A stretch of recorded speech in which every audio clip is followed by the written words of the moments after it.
ordinaire. Et il est parti, il a renversé les autels. Amen. Amen. Comme toi aussi, certainement, sûrement, que le Seigneur te demande de prier pour renverser un autel dans ta famille, tu te dis, est-ce que moi j'ai l'onction pour? Si le Seigneur se révèle à toi, tu as aussi l'onction pour. Parce que j'ai dit, si arrivé à 10 ce que tu es en train, peut-être de dire. Amen. Amen. Amen. Amen. Il y a eu aussi un homme, ce sont les hommes de David, Éléazar. La Bible dit dans ce temps combattait, tellement il a combattu, l'épée n'a pas pu quitter sa main. Tellement il a combattu, l'épée n'a pas pu quitter sa main. Mais il avait l'onction pour. Amen. Et puis aussi, on parle d'un livre en 2 Rois 18. Pour Gédéon, on peut le vérifier en justice.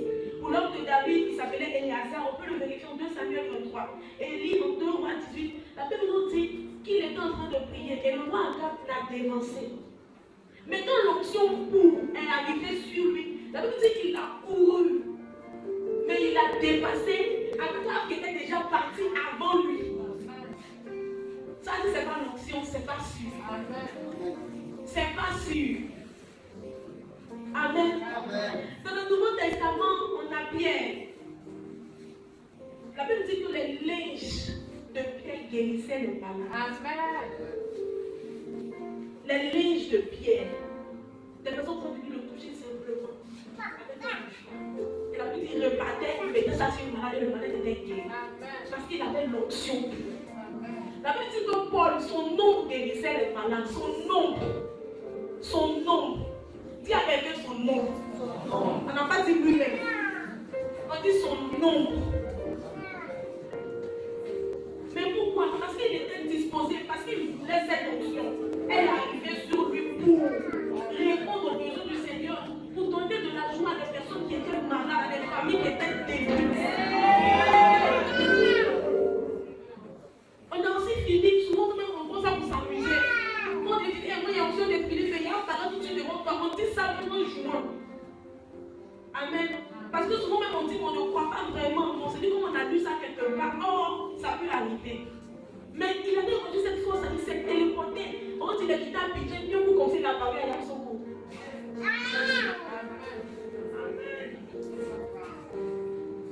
Si à quelqu'un c'est l'onction. C'est l'onction. C'est l'onction. Il y a aussi des personnes, on va dire de l'époque avant, des contemporains qui ont eu aussi à vivre cette onction. C'est des personnes aussi ordinaires. On a la personne de Charles Finet. Amen. Quelqu'un a entendu parler de lui. Charles Finet. Il ne parlait même pas, il n'évangélisait même pas. L'un de ses livres disait qu'il pouvait se mettre dans un coin comme ça. Et puis il prie toute la nuit. Et le matin, il décide de passer par exemple au marché. Et là où il passe là, les gens commencent à pleurer, les gens commencent à se repentir. Ils ne savent pas ce qui se passe. Il ne leur a pas dit accepter le Seigneur. Il n'a pas dit tu vis mal. Il ne dit rien. La Bible dit qu'il passe simplement son chemin. Et les gens commencent à pleurer, les gens commencent à se repentir. Et des vies étaient gagnées à Dieu. Amen. Il faut aspirer à l'onction. Il y a des choses là. Parler beaucoup ne peut pas. Mais c'est l'onction. C'est l'onction qui fait la différence. Amen. Alors c'est Allen. Son livre disait que c'était difficile pour lui quand il cherchait l'onction de jeûner. Toutes les fois où il avait décidé de jeûner, quand il commence à jeûner, sa femme prépare. Surtout qu'ils avaient des enfants. Donc elle s'est dit, bonjour, donc elle prépare. Quand il décide de commencer à faire 3 jours de jeûne, il sort, il dit, ah, l'odeur me fatigue. Moi, je ne peux plus jeûner. Ça, je ne peux pas. Il ressort, il vient, il mange. Il dit, non, la semaine prochaine seulement, dans ma femme, il a fait le jeûne. Parce qu'il y a besoin de l'option pour que je sois malade. Il rentre encore au jeûne. Quand sa femme commence à préparer, il ressort, il dit, non, c'est parce que ça connaît, c'est plus dangereux que la semaine passée là. Je ne peux pas, l'odeur là, je ne peux pas. Il sort, il mange. Jusqu'à un jour, il a dit à sa femme, je vais rentrer. Mais il faut m'enfermer. Habituellement, c'est lui qui avait la clé. Donc, il pouvait ouvrir quand il voulait pour sortir.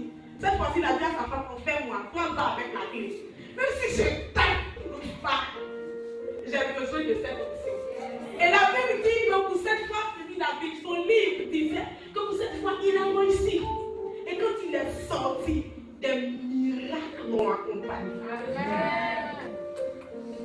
La recherche de l'onction ne sera pas forcément toujours facile. Mais pour être éligible, il y a aussi un prix à payer. Amen. De nos jours, on a aussi entendu parler du prophète Kakou Sévéré. Nous tous, on a aimé l'histoire que les gens racontaient de lui. Mais il a aussi payé un prix pour avoir l'onction. Il dit qu'il jeûnait 7 jours chaque mois. Chaque mois, il y avait 7 jours de jeûne. Souvent qu'il le faisait à 11, souvent qu'il le faisait à 7. Mais il jeûnait. Il se privait de nourriture. Et on a tous vu ou entendu ce que Dieu a fait par lui dans cette nation. Amen. On a aussi Gospel. Je ne sais pas si on a entendu parler de H24 en France. C'est interdit d'évangéliser. Lui, il fait les évangélisations plein air, il vient, il met le pain, il évangélise, les gens chantent les pas du Seigneur en France.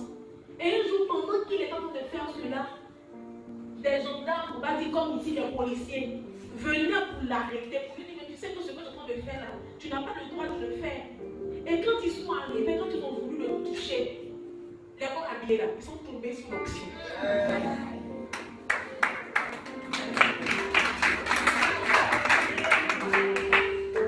Ils sont tombés sous l'onction et qui venaient pour l'arrêter. Je me rappelle une histoire, la Bible aussi, Jésus a vécu cette même histoire en Jean. La Bible dit quand on venait pour arrêter le Seigneur, Jésus, ceux qui sont venus l'attraper, régulaient et tombaient. On a aussi notre Père. Dieu est bon, il est bienvenu. Amen.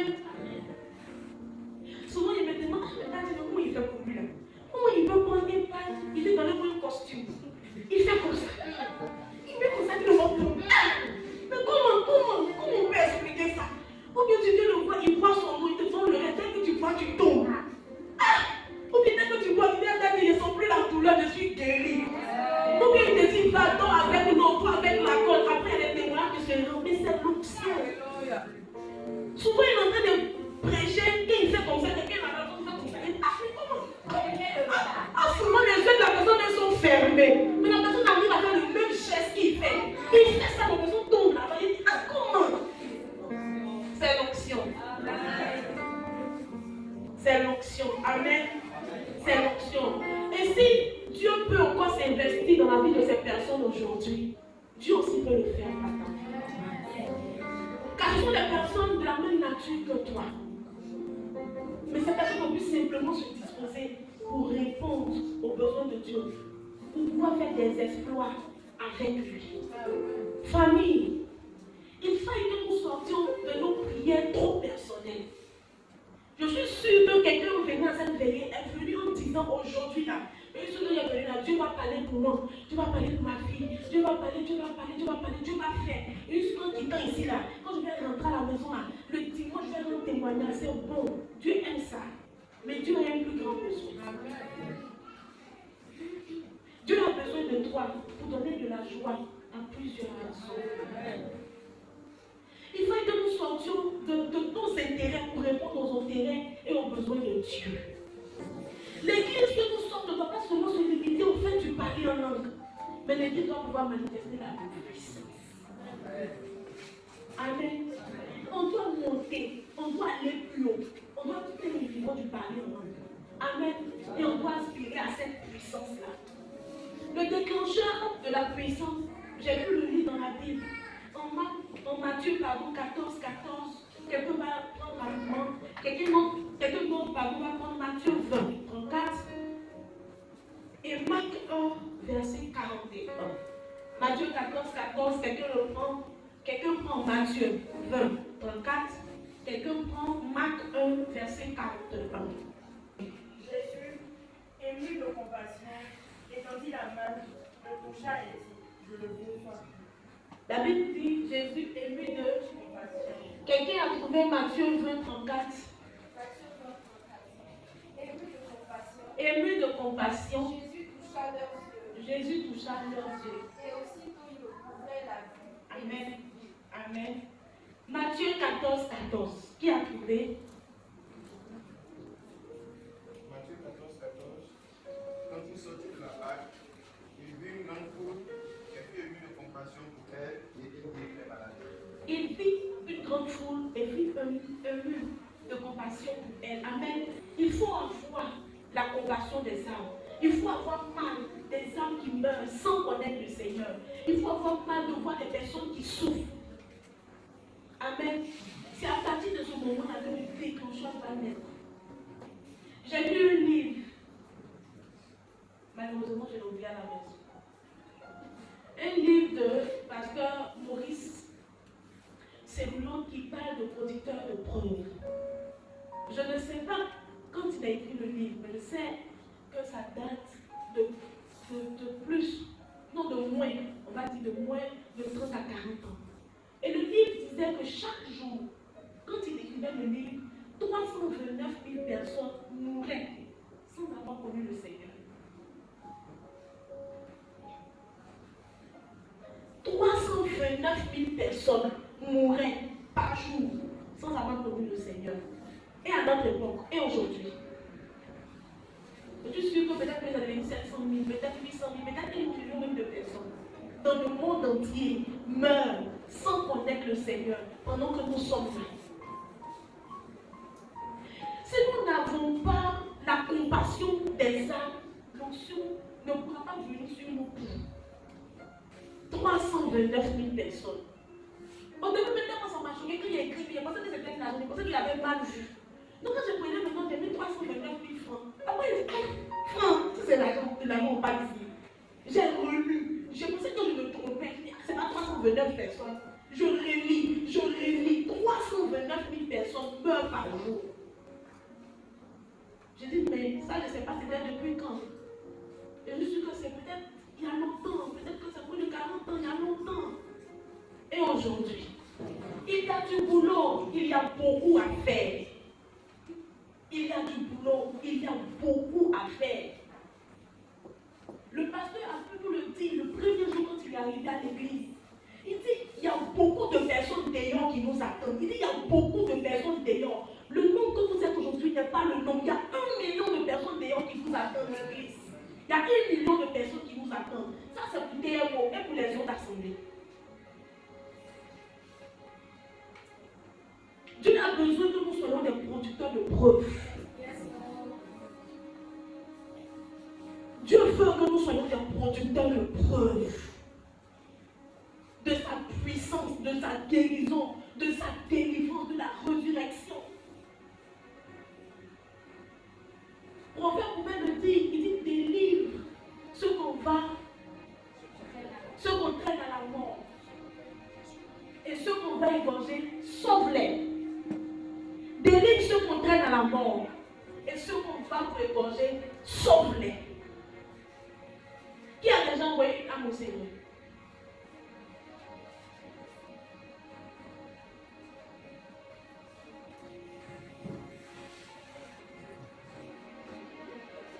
Ce monde que nous sommes, il n'y a même pas 10 000 élevés.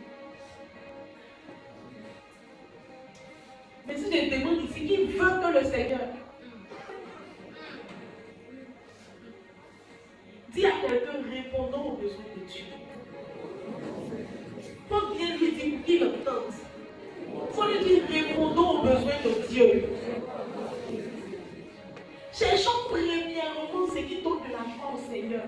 La Bible dit en Matthieu 6, 33, cherchez premièrement, cherchez d'abord le royaume des cieux. Et le reste là, ça va nous suivre. Mais nous, on veut que le reste nous suive pour que nous cherchons. Ça ne se passe pas comme ça. Ça ne se passe pas comme ça.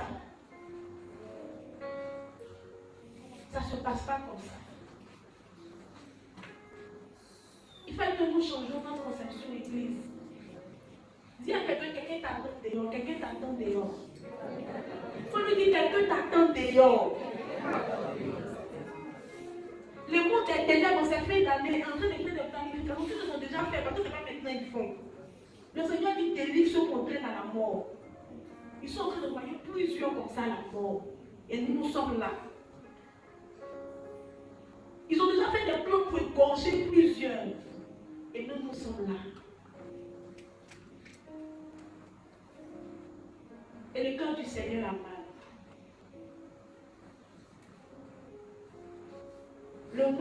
besoin de nous. Le Seigneur cherche, le Seigneur dit en Ésaïe 6, verset 8, qui enverrai-je? Le grand Dieu, le fort Dieu, le puissant Dieu cherche quelqu'un à envoyer. Est-ce que ce soir, quelqu'un peut être prêt à répondre à l'appel de Dieu? La Bible nous dit en Marc 16, verset 20, et ils s'en allèrent prêcher partout. Le Seigneur travaillait avec eux et confirmait la parole par des miracles qui les accompagnaient. Amen. Lorsque tu décideras de te lever pour partir, les miracles vont t'accompagner. Les miracles vont t'accompagner. Les miracles vont t'accompagner. Quel que soit le lieu dans lequel tu seras, si tu es prêt, les miracles vont t'accompagner. Amen. Je me rappelle lorsque j'étais au FETEC, au lycée des jeunes filles, à classe de terminale. Durant tout mon parcours scolaire, la classe, on va dire, la plus aimée, c'était la classe de terminale. Pourquoi? Je n'avais pas forcément entendu un message qui parlait du fait que Dieu cherche quelqu'un. Mais je me suis disposée en cette année-là. Et j'ai dit, quand bien même j'étais à l'école, je voudrais répondre à l'appel du Seigneur. Et j'ai pu vivre le verset de Marc 16, verset 20. J'ai vu les miracles du Seigneur m'accompagner. Au point où, quand des personnes étaient malades à l'internat, avant de les envoyer à l'infirmerie, on venait d'abord me les apporter en chambre. Et quand je priais pour ces personnes, elles étaient guéries. Elles ne guérissaient pas après. Instantanément, la fièvre chutait. Et quelle que soit la maladie qu'elles avaient, elles étaient guéries, elles retournaient pour bosser. Quand il y a une fille qui pique une crise à l'internat, quelle que soit la salle où je me trouvais en train de bosser, on me cherchait de salle en salle, jusqu'à ce qu'on me retrouve. Et quand on me trouvait, on m'appelait, on me disait pardon, viens. Il y a quelqu'un qui a piqué une crise, viens, tu vas prier pour elle. Et quand j'arrivais, quand je priais, je voyais des délivrances extraordinaires. Au point où un jour, il y a une fille qui mourait, elle était presque morte. Et j'étais en train d'étudier quelque part. Et on me cherchait. On disait non, cherchez Soro, retrouvez-la, cherchez Soro, retrouvez-la, cherchez Soro, retrouvez-la. Et quand on m'a retrouvé, quand on m'a dit que cette fille est en train de mourir, j'ai eu la compassion du Seigneur dans mon cœur. Pourquoi? Parce que c'était aussi ma soeur. Elle était au 3e. J'ai commencé à courir depuis le lieu où ils sont allés me chercher, jusqu'à ce que j'arrive. Là où elle était couchée, elle était raide, morte. Quand je suis arrivée, la chambre était remplie de monde. Parce que tout le monde avait peur. Quand je suis arrivée, j'ai demandé à ce que tout le monde sorte de la salle. Et je me suis mis à genoux, je dis Seigneur, je fais quoi? Face à ce cas, je fais quoi? Tu as dit en Marc 16, verset 20, que tu vas confirmer ta parole par des miracles. Le Seigneur m'a dit, mets ta main sur la plante de ses pieds et pousse une seule commande. J'ai poussé une seule commande. Quand j'ai dit mort, sort, elle a commencé à tousser. Et il y avait des filles dans les escaliers. Je ne sais pas comment ça s'est passé, mais les filles qui étaient dans les escaliers, elles toutes sont tombées, manifestation démoniaque. Ce jour-là, je ne durais même pas sur les cas. Je ne faisais même pas 2 minutes par personne. J'ai vu le Seigneur accomplir des miracles par ma vie. J'ai vu le Seigneur le faire. Quel que soit le domaine dans lequel tu es, le Seigneur veut aussi que tu te fais.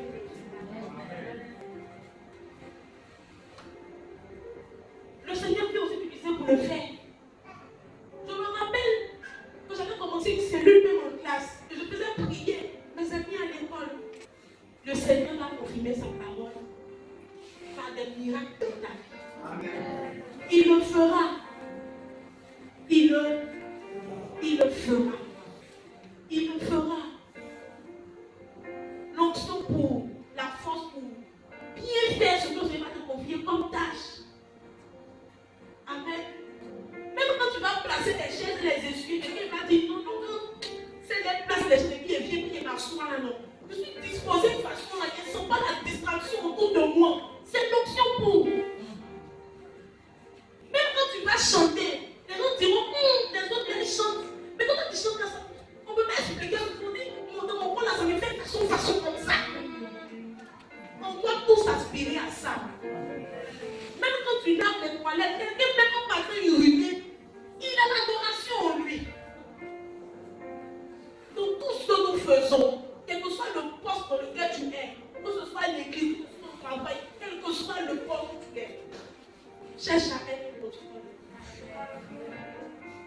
Il fallait que l'onction fasse la différence.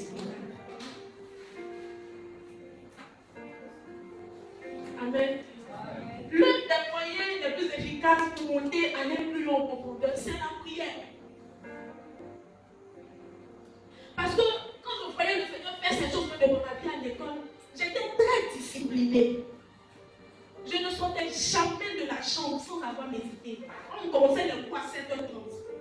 Donc je faisais tout pour me réveiller à 5h30. Je priais jusqu'à 6h30. Je méditais, je me lavais, je montais à l'école. Et j'ai respecté ce programme-là tous les jours, sans compter les soirs ou mes moments même de prière. Si tu ne pries pas, tu ne vas pas avoir l'onction s'augmenter et grandir dans ta vie. Tu vas rester là comme ça. Arrivé moment, on sera le statut pour on dit, mais pourquoi on a habitué à ça? Ça nous fait gagner, mais sans plus quoi. Ça arrête à gagner, mais ça doit changer. Ça doit changer. Et le moyen le plus efficace, c'est la prière. L'homme de Dieu a pu nous le dire. Il dit qu'il faut prier, prier et prier. Quelqu'un nous disait, il faut prier dans la prière, il faut prier par la prière, il faut prier pour la prière. On dit, c'est pas ça encore. Tout ça vous dit de prier. C'est pas forcément facile. Mais c'est une décision, c'est un choix. Alain a pu faire ce choix. Parce que les repas de sa femme allaient toujours donner de ne jamais atteindre ça. Si. Mais il a décidé un jour, comme toi, c'est sûr. Avec cette pluie qui a commencé à 18h façon là. Il n'y avait même pas de route pour venir. Mais tu as surmonté, tu as bravé. Amen. C'est déjà un espoir. C'est pour ça que le fait d'être ici ce soir-là, c'est déjà un espoir. Amen. Et il fait que nous puissions monter par la prière. Dans la prière. Quelqu'un va prendre Jacques 5, 17 avec moi. Jacques 5, 17.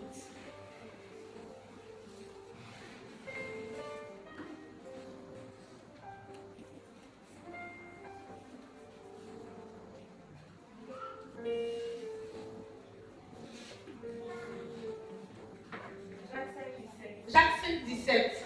Il y était un homme de la même nature que nous. Il pria avec instance pour qu'il ne plût point. Et il ne tomba point de pluie sur la terre pendant 3 ans et 6 mois. Amen. Il y a d'autres personnes qui disent la prière fervente du juste a une grande efficacité. Ce soir, je voudrais qu'on puisse parler pas de la prière, mais la prière fervente. Amen. La prière fervente. On va dire la prière faite avec insistance. Amen. La prière persévérante. Quelqu'un va prendre 1 Roi 17.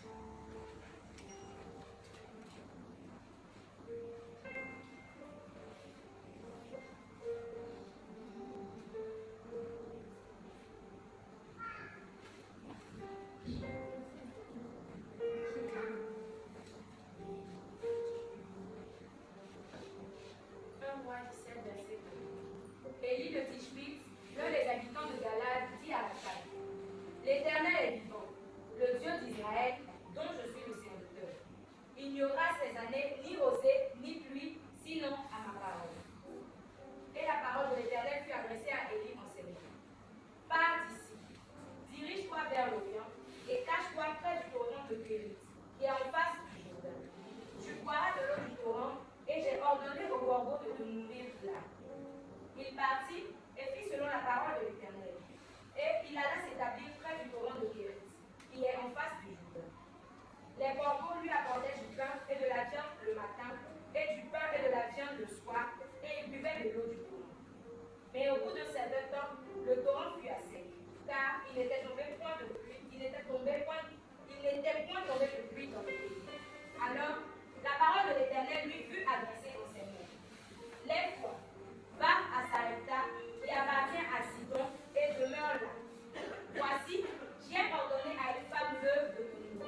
chercher, je te prie, un peu d'eau dans un vase afin que je boive. Amen. Le texte est assez long. Je pense qu'on va le lire à la maison. Amen. Je vais relire en fait des choses. La Bible nous dit ici, en Romains 17, on parle ici de la prière qu'Élie a pu faire. On peut aussi retrouver cette histoire en Luc 18, en parlant de la veuve et le juge inique. Amen. La Bible nous dit que cette veuve-là insistait, elle frappait tout le monde, elle dit même qu'elle harcelait à la limite même le juge pour avoir ce qui devait lui revenir de droit. Elle n'est pas partie une seule fois, elle est partie que 2 fois, elle est partie jusqu'à ce que. Amen. Pour parler ici du but que la prière doit avoir. La prière doit avoir un but précis. Quand on prie là, le but de notre prière doit être précis. Il ne faudrait pas qu'on soit dispersé. Amen. Il ne faudrait pas qu'on soit dispersé. Si on demande à Dieu tout de suite là, si le Seigneur te demandait pardon, que veux-tu que je fasse pour toi? Il va réciter. À la fin de demander que tu veux quoi, il va dire, oui, il s'est plus même. Dans mon cerveau. Amen. Il faille que notre prière ait un but précis. Il faille que notre prière soit déterminée. Que notre prière soit déterminée. Il faille que nous soyons déterminés et résolus pour notre exaucement et pour l'accomplissement de ce qu'on voudrait que le Seigneur fasse pour nous. Cette veuve-là, elle était déterminée, elle était résolue. Quand ça nous l'a pris aujourd'hui, on attend une semaine après encore, pour le même sujet. Ou bien on prend aujourd'hui, on attend encore 1 mois. On attend encore 6 mois. Non. Il faut qu'on soit déterminé et résolu pour le même sujet de prière. Tu vas jeûner pour le même sujet de prière, tu vas veiller des nuits jusqu'à ce que. Amen. Jusqu'à ce que. Et au 3e, je veux parler ici du sacrifice qu'on doit faire pour voir notre prière être exaucée. Le sacrifice. C'est déjà un sacrifice que tu as fait en ce soir. C'est déjà un sacrifice que tu as laissé ta maison, ton lit, et que tu sois venu ici. Mais ce n'est pas encore suffisant. Amen. Il faut plus. Il faut plus. Quand vous avez une histoire, vous allez voir, la Bible dit que quand Élie priait, la Bible dit qu'il a mis sa tête entre ces gens. Cette position est assez difficile. Elle est assez difficile. J'ai vu des personnes pour être exaucées, ils ont décidé de dormir par terre pendant 1 an et demi. Ils ne dormaient plus sur leur lit. C'était pour eux un sacrifice. C'était pour eux un sacrifice.